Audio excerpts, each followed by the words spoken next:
அழகான காட்டில் ஒரு குறும்புக்கார குரங்கு வாழ்ந்து வந்தது. தந்திரங்களை செய்து விளையாடுவதை வாடிக்கையாக வைத்து இருந்தது.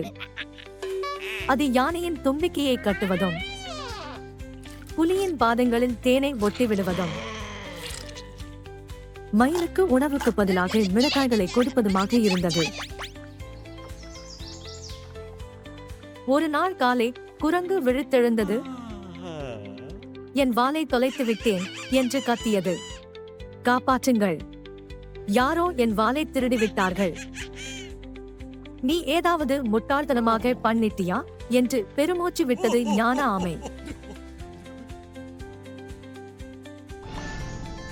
குரங்கு தன் வாலை சேற்றில் நனைத்து அதை ஒரு தேனீ கூட்டில் மாட்டிவிட்டதை நினைவுக்கு வந்தது. ஆனால் தேனீக்கள் கோபமடைந்து சத்தமிட ஆரம்பித்தது. இதை பார்த்த குரங்கு வாலை விட்டுவிட்டு ஓடி போனது.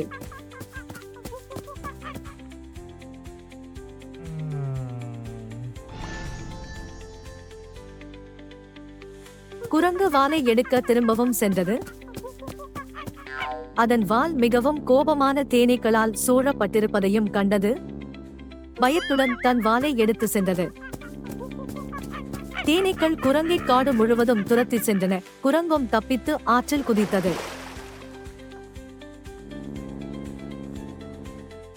மற்ற விலங்குகள் குரங்கை பார்த்து சிரித்தன. இந்த முறை நீ உன்னுடனே விளையாடுகிறாய். முகம் சிவந்து குரங்கும் சிரித்தது.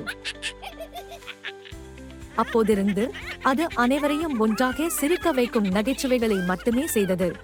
குரங்கு கற்றுக்கொண்டது, நீங்கள் அதிகமாக தந்திரங்களை செய்து விளையாடினால் ஒரு நாள் மிகப்பெரிய தந்திரம் உங்களை தாக்கும்.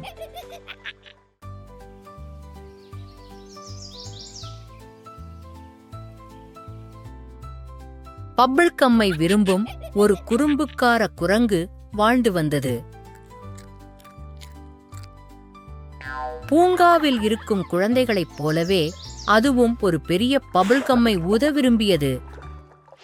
ஒரு நாள் குரங்கு ஒரு பெரிய இளஞ்சிவப்பு பபிள் கம்மை கண்டுபிடித்தது. குரங்கு அதை மெல்ல ஆரம்பித்தது. சிறிது நேரத்தில் பலூனைப் போல ஊதியது. ஆனால் திடீரென்று ஒரு பலத்த காற்றும் வீசியது. அந்த பபிள் கம்மும் முகம் முழுவதும் வெடித்தது. அதன் மூக்கு, கண்கள் மற்றும் காதுகள் கூட பசையைப் போல் மூடப்பட்டிருந்தன. குரங்கும் பதட்டத்தில் பூங்காவை சுற்றி ஓடியது. மற்ற குரங்குகள் எல்லாம் பார்த்து சிரித்தது. இதை பார்த்த யானை தண்ணீரை தெளித்து சுத்தம் செய்தது. ஒருவேளை நான் வாழைப்பழங்களை மட்டும் சாப்பிட வேண்டுமோ என்று குரங்கு நினைத்தது.